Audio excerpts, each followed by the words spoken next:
Dans la vidéo d'hier, nous avons vu différentes techniques ou ajustements pour pouvoir sortir des rapports de force. Le lien est ici, ainsi que la playlist où je parle chaque jour de ce livre. Mon but n'est pas de faire un résumé de 20 minutes sur le livre, mais plutôt une balade régulière ensemble de quelques minutes pour laisser infuser chaque chapitre, chaque idée centrale. Si je fais une vidéo de 20 minutes qui résume le livre, cela va parler à ton intelligence, ce sera intéressant, mais je préfère que les idées aient le temps de s'infuser, s'incarner, de descendre dans mon cœur et le tien. Aujourd'hui, nous approfondissons l'idée centrale d'Adler, qui est que tous les problèmes sont des problèmes de relations interpersonnelles.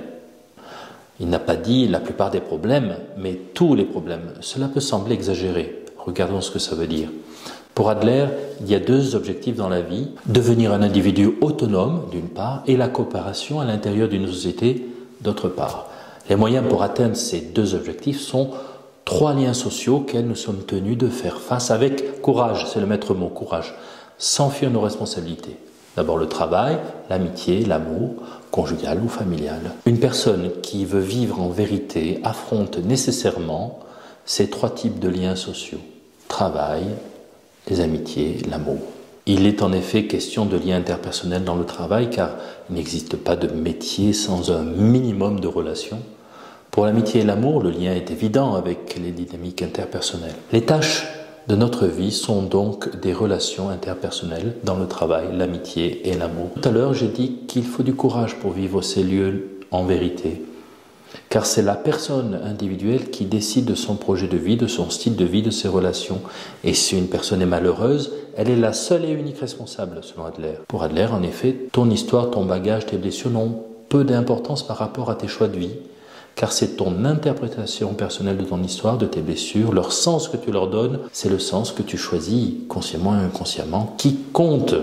Donc la conclusion du premier chapitre de ce livre, c'est que les traumatismes n'existent pas. Et la conclusion du deuxième chapitre, c'est que tous les problèmes sont des problèmes de relations interpersonnelles. Le troisième chapitre nous portera sur le thème de la liberté. Pour ma part, je ne suis pas tout à fait d'accord avec ce rejet total des traumatismes de nos histoires personnelles. Cependant, je crois que le plus grand des handicapés garde une part de liberté au fond de lui-même. J'ai aussi trouvé une perle dans ce chapitre. Lorsque deux personnes veulent vivre ensemble, en bons termes, elles doivent se traiter mutuellement sur un pied d'égalité. C'est tout un programme pour nos familles, nos fraternités, nos communautés. C'est fini pour cette fois-ci, je te préviendrai de ma prochaine vidéo, dans une vidéo, un café 2 minutes. Si tu veux recevoir cette vidéo par mail, il te suffit de m'écrire, tu as mon mail sous la vidéo. Si tu lis le livre ou si tu l'as lu, n'hésite pas à me dire dans les commentaires comment tu comprends ces différents chapitres et si les théories d'Adler t'aident dans les défis de ta vie. Ciao, sois béni.